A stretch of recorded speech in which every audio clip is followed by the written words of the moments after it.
Okay, I think it's working. Hopefully. Hi, uh, nama saya Eda. Dengan kumpulan kami akan membentang tentang sebab pelaku pertumbuhan ekonomi. Kumpulan kami ada saya, Anik, dan Excel. Untuk memulakan topik ini, terdapat 5 faktor sebab pertumbuhan ekonomi, seperti sumber alam semula jadi, jumlah penduduk dan bekalan tenaga buruh, kemajuan teknologi, pelaburan dalam aktiviti ekonomi, sistem sosial dan sikap masyarakat. Untuk yang pertama, sumber alam semula jadi, ia dimiliki oleh sesebuah negara yang meliputi tanah, iklim, hasil hutan, lautan, dan galian.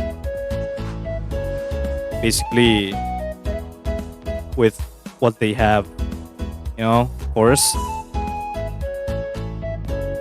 Sekiranya negara tersebut dianugerahkan sumber jadi yang banyak,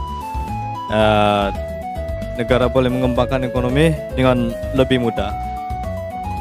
Memang senang lah. Jadi dengan kebanyakannya kekayaan alam semula jadi yang ada pada negara itu akan menarik pelabur asing untuk melabur dan mengusahakan pengeluaran sumber alam semula jadi tersebut.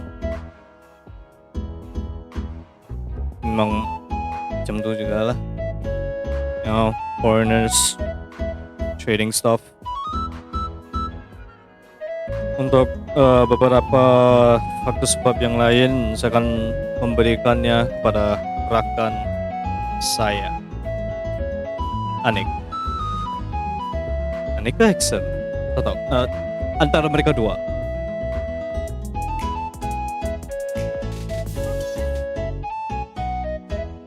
Jumlah penduduk dan bekalan tenaga buruh. Apabila penduduk sesebuah negara bertambah, jumlah tenaga buruh yang boleh menyumbang dalam aktiviti pengeluaran bertambah. Kemahiran dan produktiviti buruh boleh ditingkatkan melalui pendidikan dan latihan. Kesannya, jumlah pengeluaran barang dan perkhidmatan dalam negara akan bertambah. Di samping itu, jumlah penduduk yang besar akan meningkatkan permintaan terhadap barang dan perkhidmatan di pasaran. Oleh itu, pengeluar terdorong untuk menambahkan jumlah pengeluaran dan seterusnya menyumbang kepada pertumbuhan ekonomi. Kemajuan teknologi. Kemajuan teknologi dalam sesebuah negara akan mempercepat pertumbuhan ekonomi. Penggunaan teknologi yang canggih dapat meningkatkan kecekapan pengeluaran barang dan perkhidmatan dengan mengurangkan kos pengeluaran dan menambahkan jumlah keluaran. Pemindahan teknologi merupakan usaha mengimpor atau membawa masuk peralatan dan pengetahuan seperti kemahiran, tata cara dan teknologi modern demi meningkatkan daya produktiviti industri tempatan. Selain itu, kualiti barang dan perkhidmatan yang dihasilkan dapat ditingkatkan. Contohnya, Pro 2 telah mengimpor dan mengambil manfaat teknologi Jepun dalam pembuatan keretanya. Peningkatan kecekapan pengeluaran sesebuah negara akan meningkatkan jumlah pengeluaran negara tersebut dan seterusnya menyumbang kepada pendapatan negara yang lebih tinggi.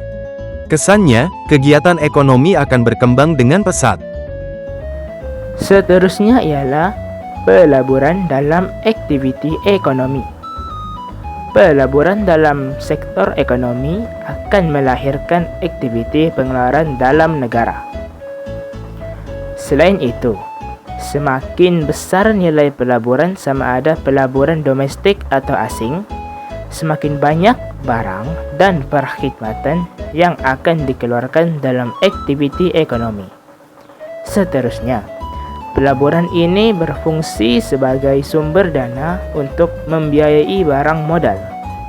Di samping itu, barang modal boleh digunakan dalam mengeksploitasi sumber alam semula jadi atau meningkatkan produktiviti dalam proses pengeluaran.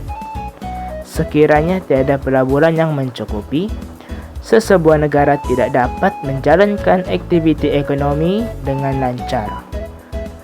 Akhir sekali ialah sistem sosial dan sikap masyarakat. Keadaan sosial dan politik yang stabil dalam sesebuah negara akan memberi keyakinan kepada pelabur tempatan dan pelabur asing untuk melabur dalam aktiviti ekonomi.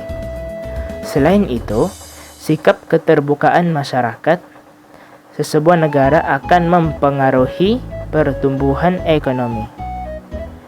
Sekiranya masyarakat sesebuah negara bersikap tidak terbuka dan bertegas dengan cara pengeluaran yang tradisional dan tidak efisien, pertumbuhan ekonomi negara akan terbatas.